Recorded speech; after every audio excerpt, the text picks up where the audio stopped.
Welcome to Backroom Talk. Today we're talking about alcohol. Oh, blame it Yeah. on the alcohol. Yeah, we're consuming ethanol. When we consume ethanol, our bodies have to figure out how to work its way through. Like even fat loss clients are probably going to want to consider the potential negative effects of, delayed or reduced protein synthesis. It disrupts neurotransmitters, right? It's like, what are neurotransmitters? It's the function of our brains. It's what makes our brains work. To listen to more Backroom Talk, be sure to subscribe. Learn to design personalized programs with the OPEX system of coaching by heading to opexfit.com. Welcome to another episode of Backroom Talk. I am Georgia here with Carl, and today we're talking about alcohol. Oh, blame it on the alcohol. I'm dancing along as Carl sings right now. Yeah. No, we're talking about booze. I mean, it's a pretty hot topic, I feel like, in the fitness industry because, let's be real, people like a drink. People have a lot of emotional and social attachments to alcohol, and sometimes it might not align up with what they're saying they want out of their fitness. So the goal of this conversation is not to judge. It's not to tell you or your clients what you should or shouldn't do. Carl's like, maybe we're judging. Maybe a we'll bit. judge. No, no. I think you're right. I think it's I don't know if it's a hot topic, but it's definitely a decision that a lot of people have to make on a fairly consistent basis that have, any kind of not even goals in health and fitness or performance or anything like that, but someone that's like, aware of, healthy versus unhealthy behaviors are always weighing this like alcohol thing of like, is it worth it? Should I do it? Is this devastating to my health? Is this helping my health? Right? Because there's some camps that'll say, one or two drinks a day have some really good benefits to it, and there's some other camps that counter that pretty heavily. But I think it's a decision that a lot of people have to make fairly consistently. Definitely. So goal here is to arm you and then to be able to pass this information along to your clients, or maybe you are a client listening to this. I know not everyone is a coach, but for you just to be able to make educated decisions around alcohol consumption, especially connected to specific goals. So maybe you are trying to burn some fat. Maybe you are trying to gain some muscle. Maybe you're training for vitality. Maybe you're chasing performance, whatever it might be. Let's think about how alcohol does or does not line up with what your goal in fitness might be. And to be upfront, I enjoy a drink sometimes. I also don't enjoy a drink for periods of time, depending on what I'm working on in my fitness, what my priorities are. So again, just don't want to judge, and you do you. You do you. Yeah. Yeah, you do you. Yeah, but let's give you some information so you can make sure that you are actually doing you when you decide whether or not you want that happy hour beer or glass of wine. Yeah, let's do it. So I think first important place to start is what actually happens when we drink alcohol. So we consume a beverage of choice. What is going on as we begin to metabolize that? How does our body react to it, Carl? Oh man, that's a big question. And we don't have to go into detail because there's so many Yeah. processes along the way. Yeah, we're consuming ethanol. When we consume ethanol, our bodies have to figure out how to work its way through that ethanol, right? You hear the whole thing of like, alcohol is poisoning. Your body doesn't actually recognize alcohol when it comes in. It's like your body definitely recognizes it. It just metabolizes it a little bit differently than it metabolizes protein, carbs, and fats. And as it's metabolizing, it almost puts those things on hold. I don't want to say it completely puts the metabolism of protein, carbs, and fats and like normal processes completely on hold, but it does. Those are like back burner metabolisms, right? Where if we have protein and carbs together, our body's actually pretty good at working its way through that protein, working its way through those carbohydrates at the same time. And that's just not the case with alcohol because alcohol is an outlier. Our bodies weren't evolved to consume a bunch of alcohol to survive. So when that stuff goes into the system, there's definitely a metabolic effect globally. And then, I know we'll get more specific into some specific examples. But yeah, it halts processes, other metabolic processes to get through and metabolize that poison or that ethanol that's in the system. Yeah, our bodies are smart, and it makes sense that if we ingest something that is, in essence, a poison or toxic, that we want to get rid of that first. We want to prioritize it first. So, And by poison, I don't mean like this shit is killing you. By poison, I mean sure. like this isn't something essential that your body needs to metabolize. This isn't something that your body's expecting to metabolize on a day-by-day basis. So things are just different.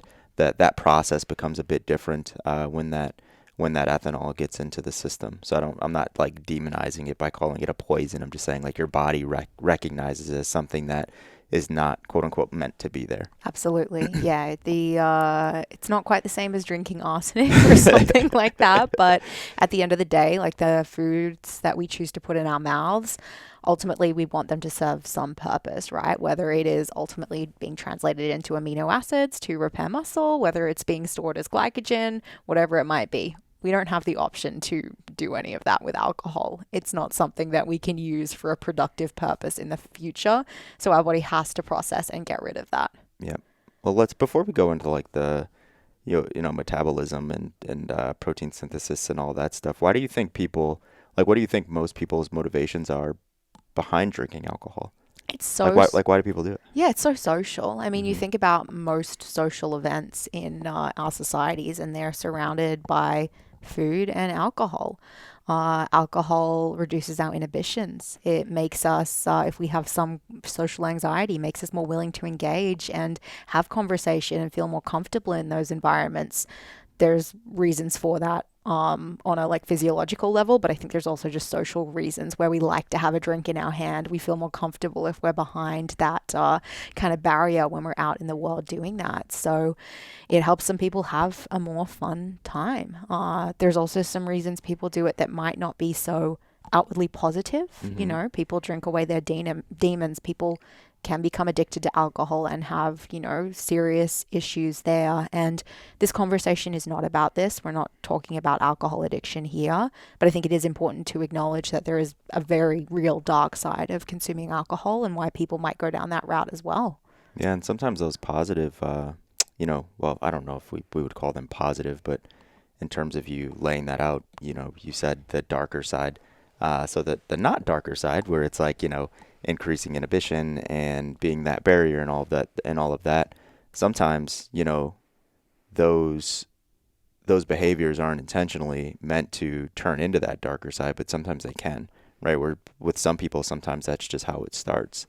Imagine if you have someone that's, extremely social, and it's like they're going out with friends, 4 or 5 times a week, and they need that alcohol to be social, right? Or to feel comfortable. Is there a game plan to like not need that alcohol, or is it something that just comes with the territory?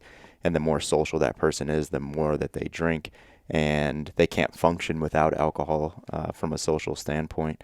I know we're not getting into that today, but I think that's something that's really interesting when people think about why are they drinking alcohol themselves, or when someone's working with a client and they're like coming up with strategies on how to fit alcohol in their day to day or just in their lifestyle practices. I think it's important to ask those questions on like, why do you need to drink alcohol, without judgment and saying like you don't need to drink it. But I think that's a good question, just asking the whys behind it, because sometimes the intention, and it's all very, very subjective, but sometimes we can look at those intentions as being like unhealthy, right? Like if the scenario that we just laid out, if you have a client that's very, very social, and, they come to you and they're like, I want to be really healthy. I want to feel good. I want to look good. I want to do this, that, and the other.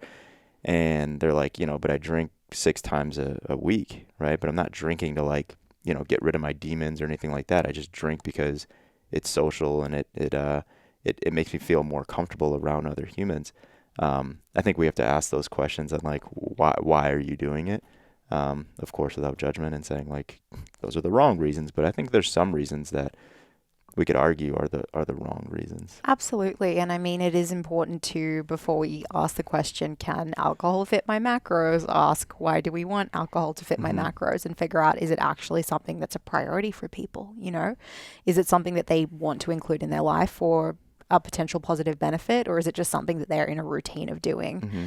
Another big place I see alcohol consumption play out is around stress. And just like that end of the day wind down, I need that glass of wine to be able to relax and, decompress from a tough day of work or looking after the family. And think about how many people reported that to you increased during COVID when people were stuck at home, had no way of like going out and enjoying social gatherings outside of that, and were feeling more stressed and overwhelmed. So yeah, beginning to see the patterns and where it pops up in people's lives is a really important way to actually deciding, are we going to probably not increase, but maybe decrease alcohol consumption? Yeah, it would always come as a red flag to me if alcohol consumption was to cover something up or replace something or be a band-aid for something, right? Like stress, right? It's like, I'm really stressed, I need to drink alcohol. 100 out of 100 times I would advise someone to not use alcohol to decompress their stress. So that's why I think those are just such important conversations that have to come before all the stuff that we're going to talk about today. It's like, why are you doing that? Not that I'm like the judger and the end all be all and, what's right and wrong with alcohol consumption, but I think that's where I would draw a line, right? It's like, hey, let's have a conversation around this, because this probably isn't the best prescription moving forward is, drinking a couple glasses of wine to make you feel better. If it's to like, I think, a lot of people that, I don't know, I speak to and that I know, it's alcohol is used as like a bump almost, right? Where it's just like, everything's good. I just enjoy having a glass of wine a couple nights a week or one night a week with, a friend or a significant other or something like that. And it's almost just like a routine that they really enjoy. Not saying like one's completely right or completely wrong. It's just red flags I think we need to look at. Absolutely. Well, should we dig into the metabolism of alcohol a little bit further and how this stuff actually affects us? Yeah, let's do that. Cool. This is a big one, right? Protein synthesis and how consuming alcohol, putting ethanol in our bodies does or does not affect protein synthesis. Why is protein synthesis important? Because if we go and we work out, we lift some weights and we break down muscle tissue, we need to be able to rebuild that muscle tissue. Yeah. And the way that we do that is through protein synthesis. So, what happens there? Why does that stop or be delayed by the consumption of alcohol? Yeah, I think also even outside of or independent of exercise, when we start working with older individuals, protein synthesis is extremely important because, as humans, everything we do, there's a level of muscle breakdown that occurs. Me sitting down and standing up, in this off of this couch, it's gonna have a level of muscle breakdown that occurs. So protein synthesis is not that important for me when it comes to like standing up and sitting down on a couch. But you take someone that might be a bit more deconditioned, they might have 40 years on me, right? Like muscle protein synthesis is extremely important, right? Because, and I'm just going to throw this out there. Like, let's say that me sitting down and standing up on this couch 5 times breaks down, 1.5% of the musculature in my quad, right? You take someone that's 40 years older than me and maybe a little bit more deconditioned, it might break down 30%, right? And if they're not recovering from that and muscle protein synthesis isn't occurring at all, that's an issue. So if we're talking about alcohol stopping or decreasing the levels of muscle protein synthesis that are happening, we're going to run into some issues there. Absolutely. From a health and longevity perspective, it's obviously important to hold on to lean mass as much as possible for as long as possible at a healthy level. From the perspective of gaining muscle, if you have a client who wants to get jacked, we don't want to disrupt that. They're probably not going to want to drink if it's a real true priority to put lean mass on. If you're a bodybuilder that wants to step on stage and you really care about the grams of lean muscle mass that you have in your body, then you certainly are going to want to stop drinking alcohol while you're working towards those goals. Yeah. If you're someone who's training for fat loss and you are eating in a caloric deficit and you are, again, trying to drop some body fat, you probably don't want to drop lean mass either. Like even fat loss clients are probably going to want to consider the potential negative effects of, delayed or reduced protein synthesis because number one, they probably don't want to lose lean mass. And number two, we know that there are benefits of holding on to lean mass from a thermic effect if someone is trying to lose body fat. So Yeah, if goal A is losing body fat, goal 1A should be holding on to lean muscle yeah, mass, because holding on to lean muscle mass actually increases the likelihood that we'll drop body fat because of the reasons that you laid out. Also, from an aesthetic standpoint, someone that is losing body fat and muscle mass, that's, let's call them somewhat lean. They're losing muscle mass and body fat at the same time. From an aesthetic standpoint, they look in the mirror and they might actually notice that they're, losing that body fat because that muscle mass is going away with it. And, we would just call that like the light and soft look, right? If someone's really focused on aesthetics.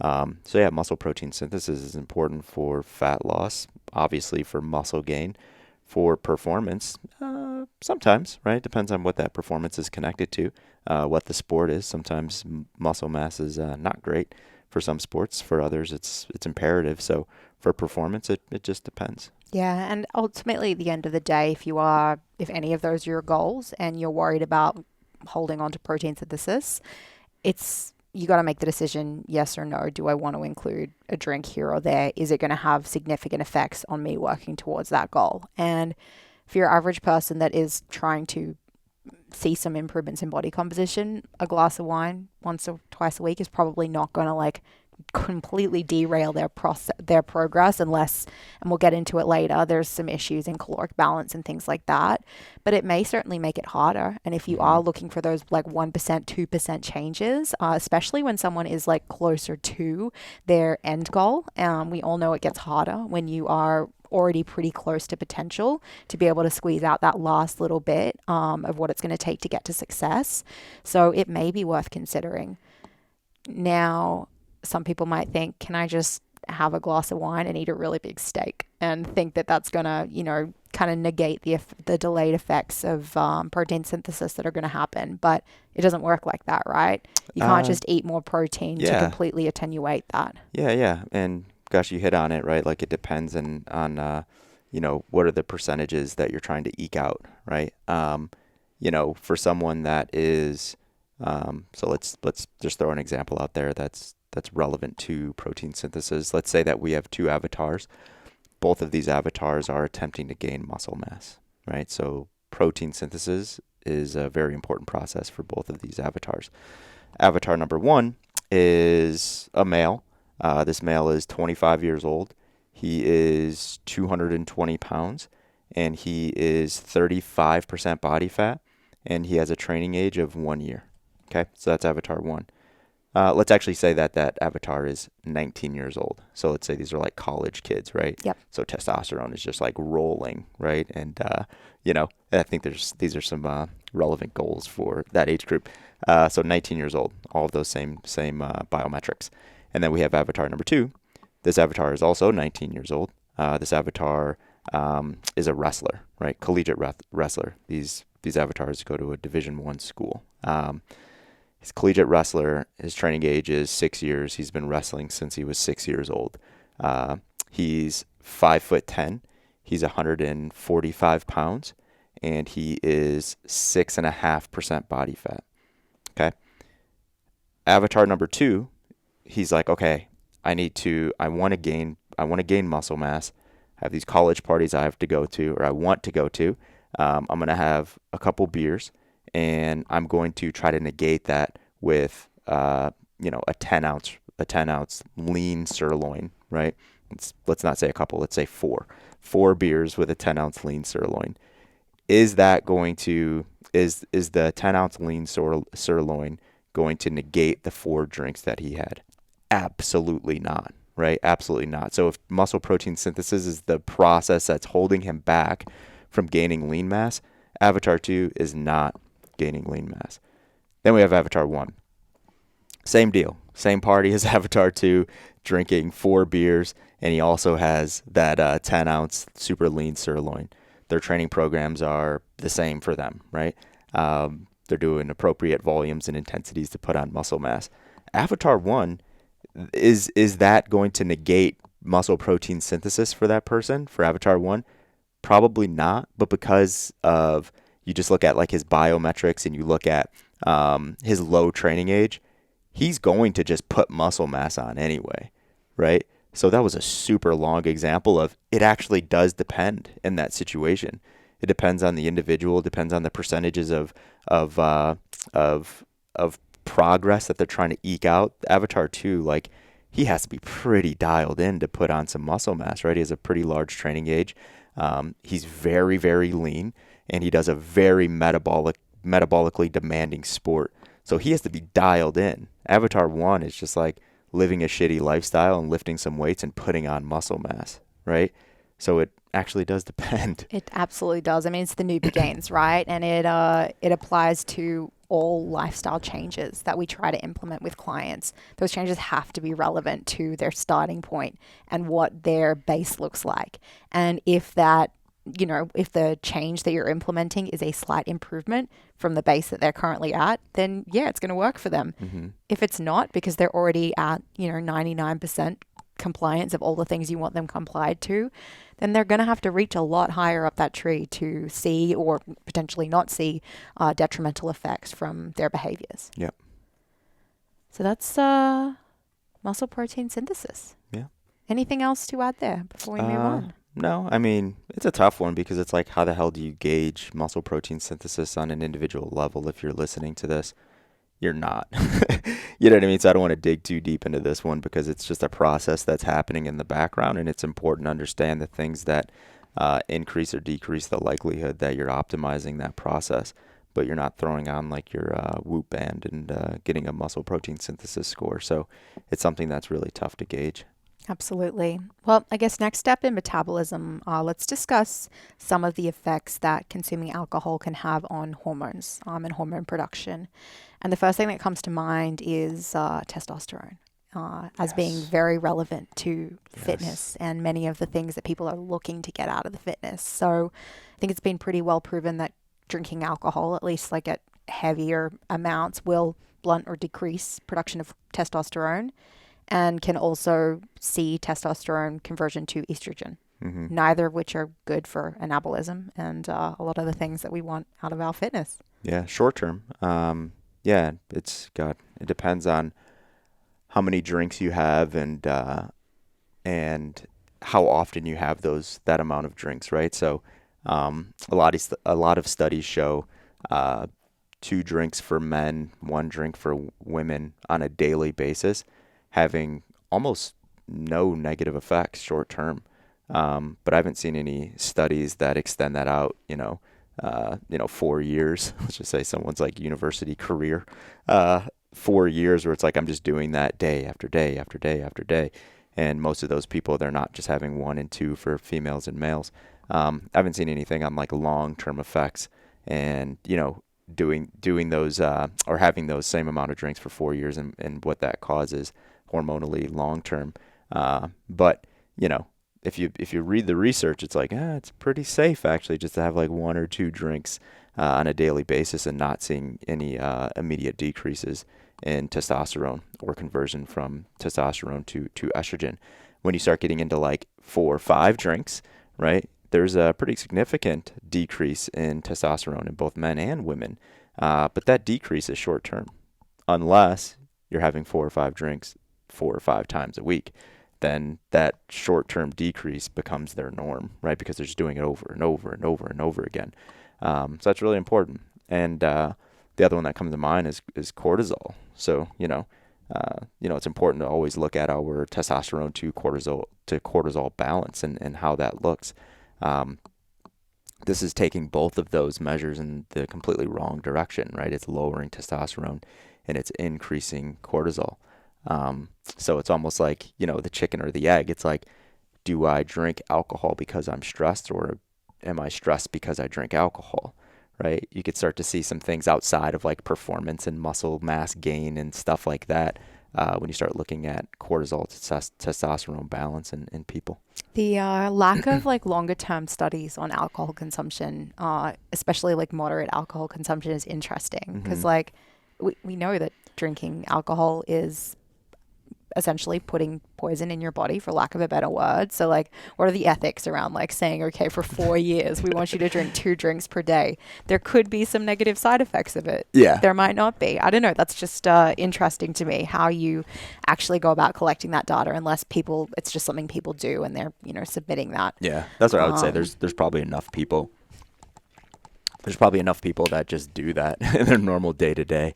There are some ethical considerations in like, recruiting that cohort of people. And it's like, what is the language behind, that recruitment? That's what I thought when I was like, there is a lack of long-term 4-year studies of people having, 3 versus 8 drinks. Because if you're doing a study of 1 to 2, you got to also do a study of 4 to 5 to understand the differences, because what if 1 to 2 is actually the exact same as 4 to 5? So I think you run into some ethical issues when you start talking about 4 to 5 drinks per day for 4 years. Absolutely. And then to look at factors like training variables and what are those people doing? I think we're obviously interested in the health benefits for your everyday person, but we're also interested in a trained population who are working towards specific fitness goals and what that looks like over the long term. So it's hard data to come by, and I think just some areas you have to draw conclusions based on what you have available and make the best decision for you based on that. Yeah. And I mean, this imbalance in testosterone and cortisol, namely, there's a bunch of other hormones that are affected by alcohol use, but these are the 2 main ones that are most studied. And we start to look at how is that affected across different populations. You take like your health and vitality person, someone that just wants to feel good, right? They just want to be healthy. They want to be vital. That person, if they're having, high amounts or any amounts of alcohol on a consistent basis, and that balance being disrupted, there's some energy issues that they're going to have, right? There's some libido issues that they could possibly have. There's some stress issues that they can have. There's sleep disruptions. I know we'll get into that in a minute, but there's sleep disruptions that can come from high amounts of cortisol. There might be some aesthetic things and like umbilical fat and stuff like that might come along with it. And they're not an aesthetics person, and that's not their goal, but it might become their goal when they start getting fat from in the midsection from drinking a bunch of alcohol. There's a lot of considerations in that population. Absolutely. And I think an interesting way to determine could this be having some detrimental effects is if a client has low testosterone, right? Like if they've been to the doctor, had blood work done, and they've shared that information with you, and you know that they're drinking on a regular basis, what happens if they take it out and they get blood work done again in 3 or 6 months? Do you see any change or not? So play with it like that and see what happens. Last thing on hormones, changes in insulin sensitivity. Do we see decrease in insulin sensitivity from drinking? Gosh, I'd be guessing, because I don't have a source in the back of my head that I can speak against insulin sensitivity. If I were to guess, I would say absolutely there would be an impact on insulin sensitivity, because when we start seeing when we see increases in cortisol, we start to see impact on insulin sensitivity. So if I were to correlate it that way, I would say yes, but I don't have any direct studies in my head that point to increases. For sure. What about you? Not off the top of my head. It's just something that like jumps out as, for the reasons you said, potentially problematic and a factor that is so important, especially when we're thinking about that longevity client and making sure we're warding off any potential disease. Yeah. I mean, when you do blood work with someone for a long period of time, like years and years and years, or on yourself, right? If like you've gotten panels drawn, for, a decade, and you look at trends in your blood work, you start to understand that nothing happens independently. You know what I mean? So when we start to see negative impacts in one thing, another thing will likely be impacted by that. And that's why correlation is so important. When you go to a doc and they start like reading your blood work and they start to look at like, this thing is low or this thing is high, and then they look at this other marker and they're like, okay, this makes sense. There's correlation here. Now there's like a tertiary thing that we have to look at, right? So nothing happens independently and under the hood. So that's why I correlated the cortisol to insulin sensitivity, because when we start to see those increases in cortisol and we looked at like, fasting blood glucose, usually we start to see those things trend up together. So yeah, that's an interesting one. I'll take a look at that after this. Yeah. Well, in terms of downstream effects from metabolizing alcohol, let's talk about sleep, because this is an area that is massively impacted by consuming alcohol. I think a lot of people think that having 1 or 2 glasses of wine at night helps them unwind and actually helps them fall asleep, right? You may find that you kind of have that like blackout, fall asleep faster moment happen after drinking alcohol compared to not.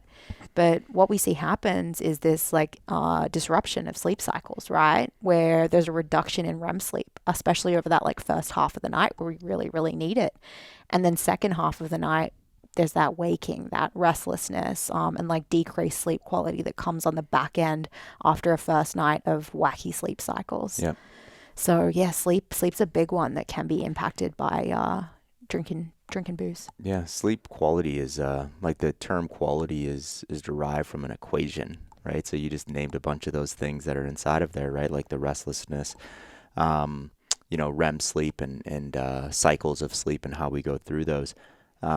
But I think something that, I don't know if it's talked about a lot, but how long does it take you to fall asleep is something that's really, really important. Like that's important information.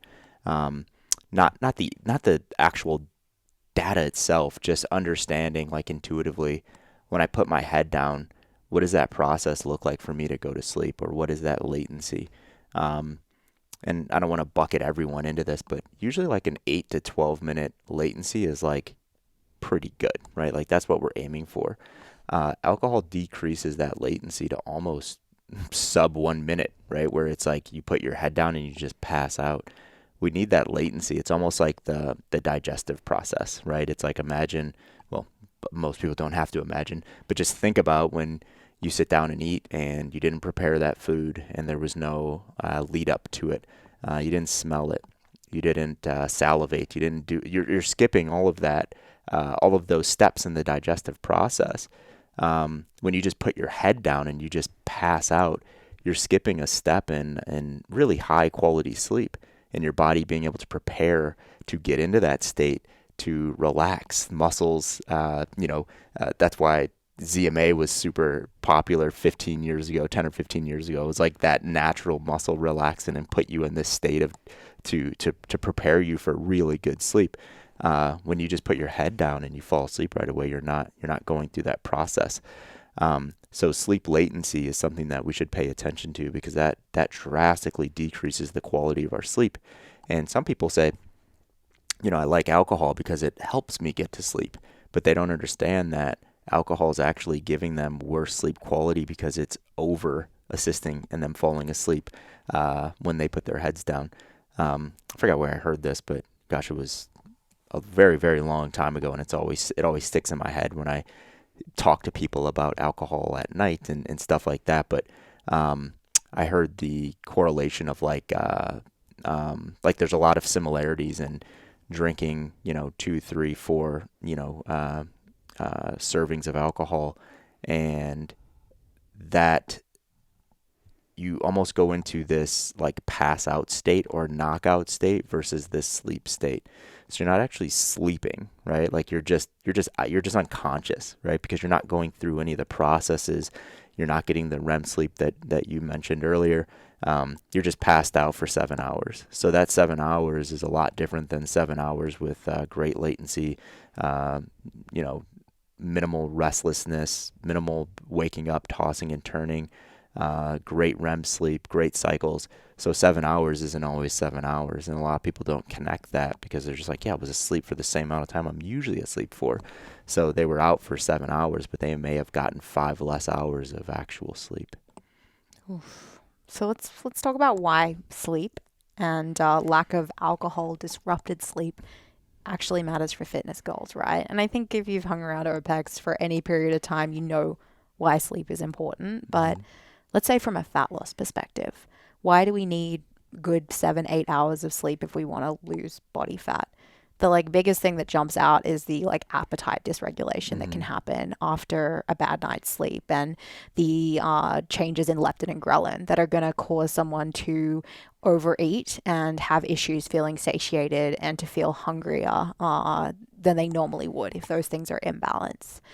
To think about the blood sugar disruptions that can come from a bad night's sleep, and how, again, that's going to impact food choices, people's energy, and how their body is actually metabolizing the food that they eat throughout the day as well. What are the other ones that jump out to you for fat loss? Yeah, a big one for me actually goes right back up to hormones. It's proven that, a lack of sleep on a night-by-night basis can also have short-term effects on testosterone.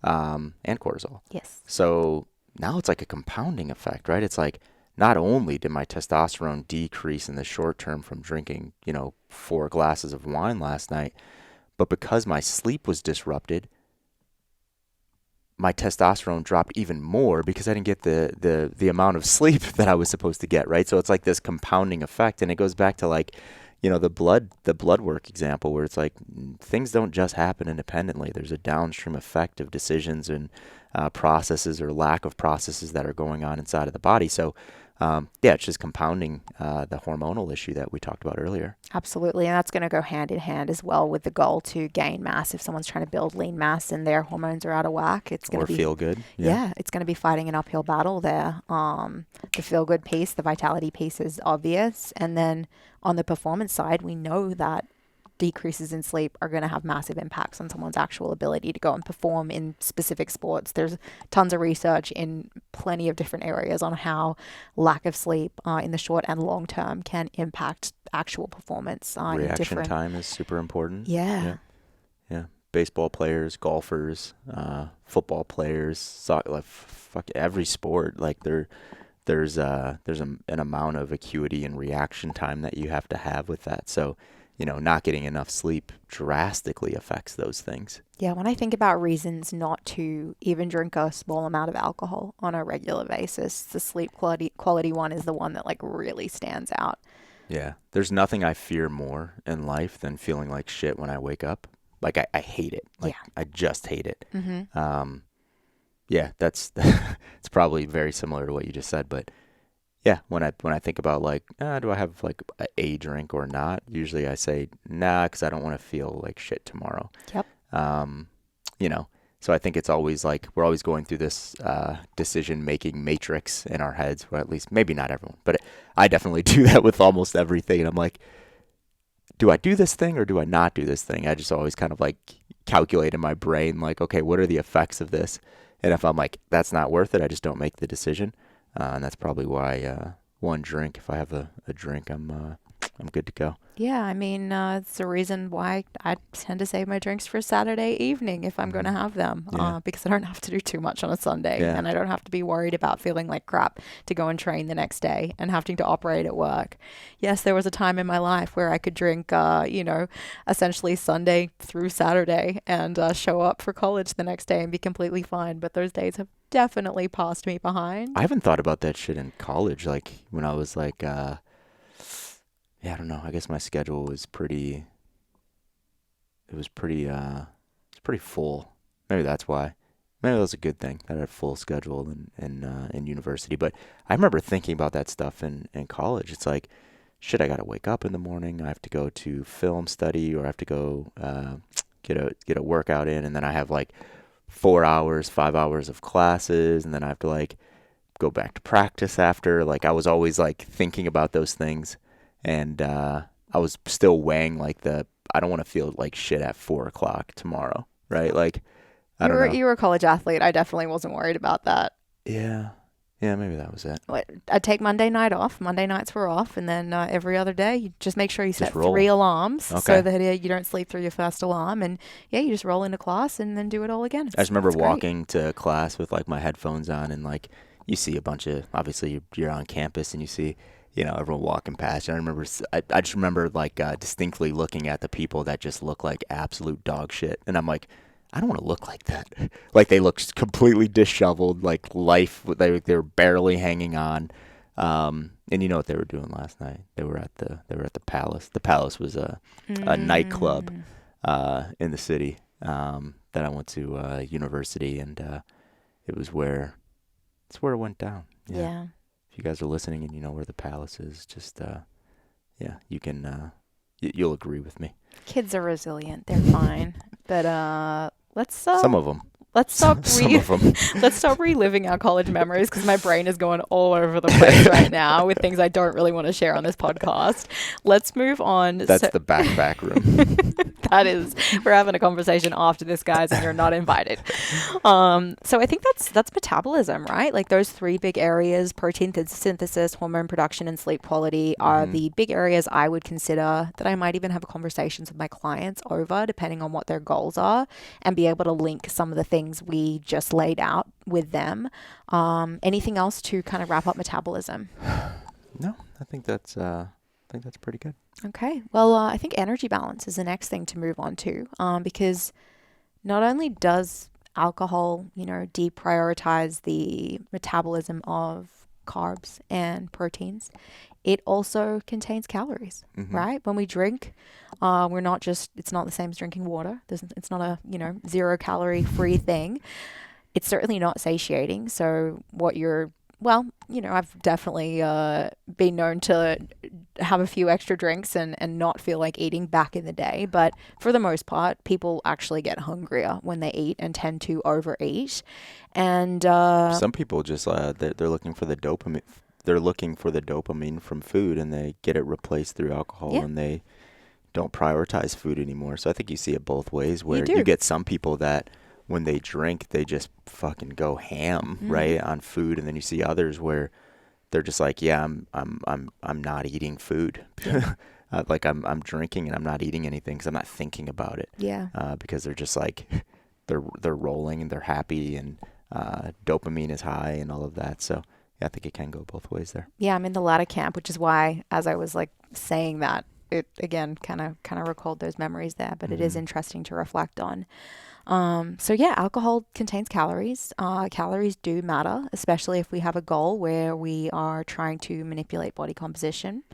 And so we have to consider that when someone is taking in alcohol. It's not only the calories from alcohol that they might be taking in as well. A lot of the times, if someone's drinking a cocktail or other mixed drinks, there are going to be other calories in there from sugary mixes and things like that. So all of this can throw off the balance when it comes to this perfect macro prescription you may have laid out for someone that didn't factor in the 4 rum and cokes they're drinking on a Saturday night. Do people still drink rum and coke? I don't know. I've never drunk a rum and coke in my life. It sounds disgusting, but I'm sure they do. Yeah. Sorry if you drink rum and cokes. Yeah, we're judging you. Yeah.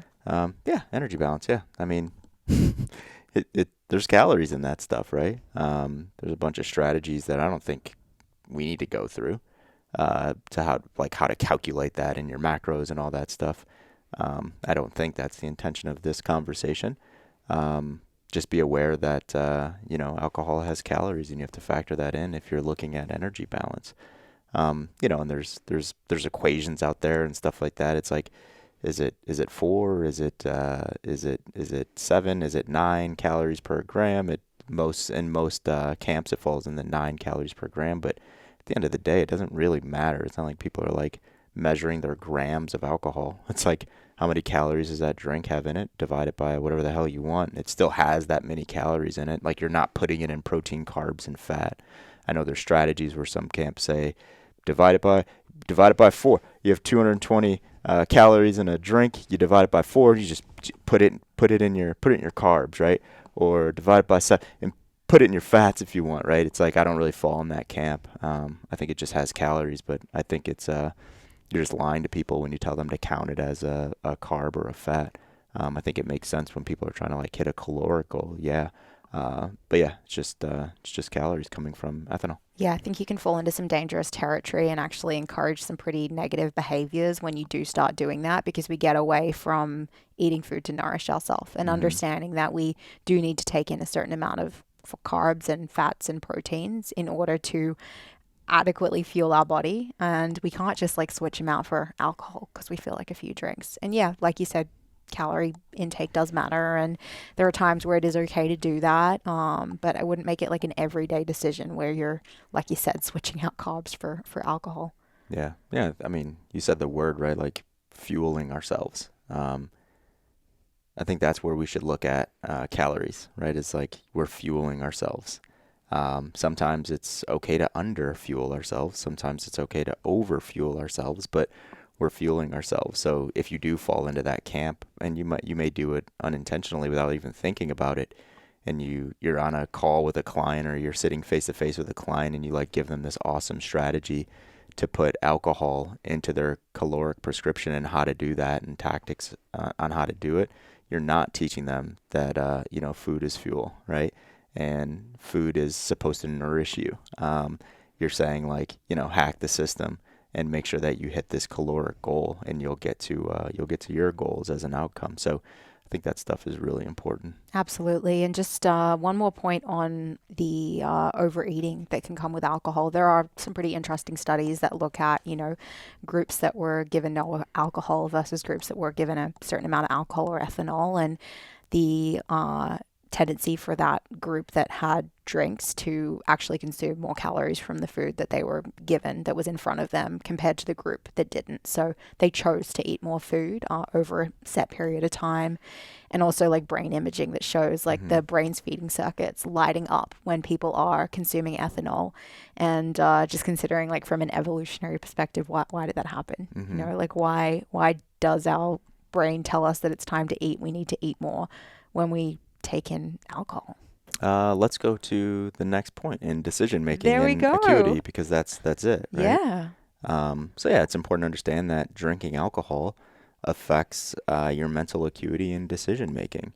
It affects your visual abilities, right? So it's like it disturbs, the ocular process, right? That's why you shouldn't drive when you're drunk, right? Because you see things that aren't there, you don't see things that are there. So it affects the visual processes. It disrupts neurotransmitters, right? It's like, what are neurotransmitters? It's the function of our brains. It's what makes our brains work.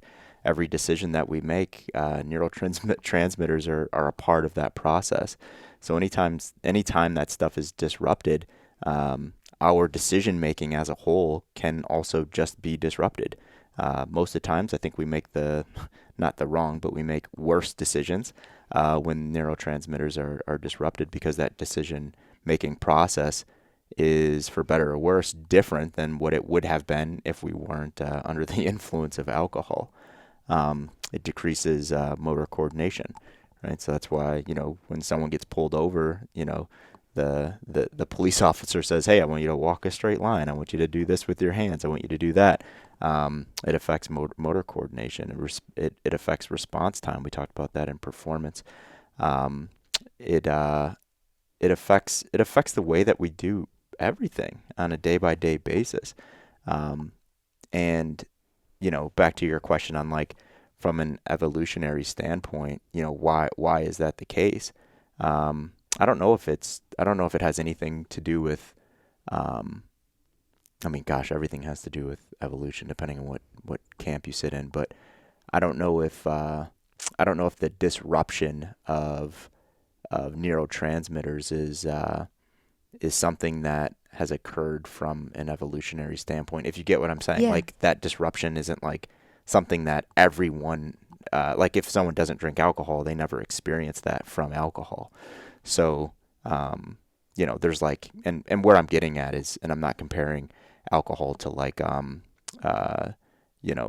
drugs that are created in a lab and not in nature, but you would see the same things happen to the brain, right? If we like took drugs that some scientist cooked up in the lab, you would start to see like neurotransmitters, responding differently. You would start to see the frontal cortex lighting up where otherwise it wouldn't have. You'd start to see those things, those processes happen in the brain. So I'm not sure if that's connected to evolution or not. Yeah, I mean, it's a disruption that we're not adapted to be able to handle. Yeah. I think there's no reason for us to consume more calories in that time. It doesn't make any sense to do so. But we are adapting yes, to handling it, right? True. gosh, I don't know if this is going to be controversial.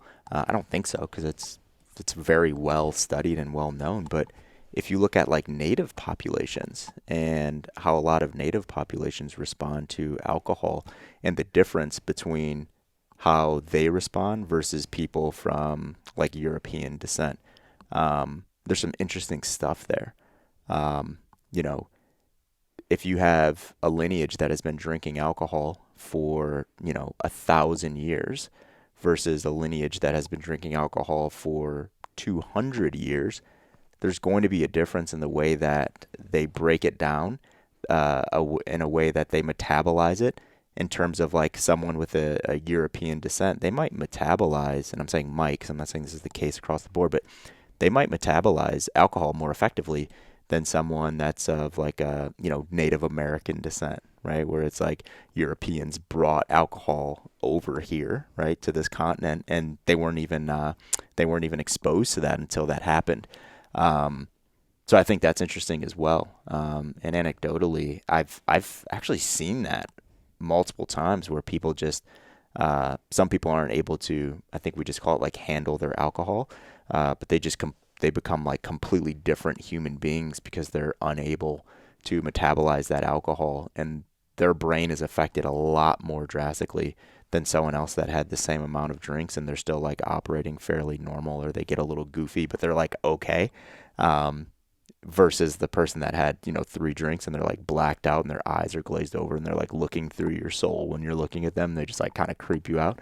I think that is interesting from like an evolutionary standpoint. Yeah, I mean, it's the same as anything we put in our body, right? Like some people do better with dairy than others, and that can be based on ancestry and how long their family for years and years and generations back has been consuming dairy products. It could also be about experiences, what kinds of dairy products were they exposed to as a young child. So hopefully young children aren't being exposed to alcohol. Let's hope that isn't the case for most of the clients that you come to work with. But questions around their history, their experiences and their family's experiences with certain foods and alcohol are definitely important conversations to have. Yeah, definitely.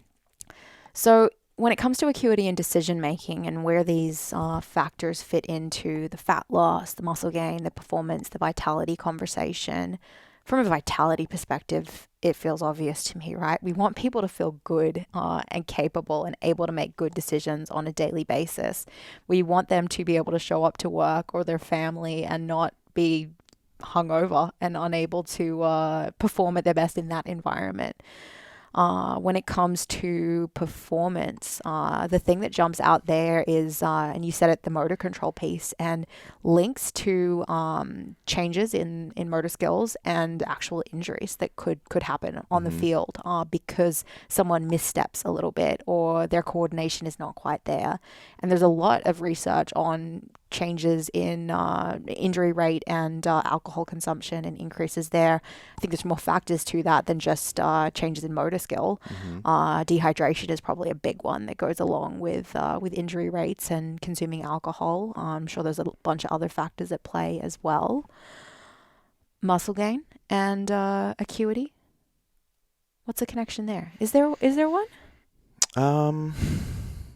Gosh, I mean, nothing really jumps out in terms of like, if someone is like, when we start talking about like indirect, like decision making, like I'm going to make the decision to do this consistently over an amount of time. If I drink alcohol, am I going to be less motivated to continue to do that thing? Whether that's from a standpoint of like, I'm just motivated to get back and drink more alcohol, or because alcohol kind of jacked up my decision making process, and I'm just less motivated to do X, Y, and Z, so I don't do it. But in terms of a direct impact, I don't think so. I think it's more from an indirect impact standpoint. Yeah, I think this is like the one situation where we've been in this entire podcast where we've said it might not be there might not be a direct issue there. Yeah, but there's plenty of other reasons. One thing, I mean just like one thing, one change affects so many other things. So I think it does affect everything, but in terms of like, laying out like, here's proof that it affects this thing, I think that's going to be tough to do. but because it does affect motivations and decision-making processes and all that stuff, I think it can have an effect on those things. Yeah. And then for the fat loss client, the connections to overeating and, changes in inhibitions and decision making as well.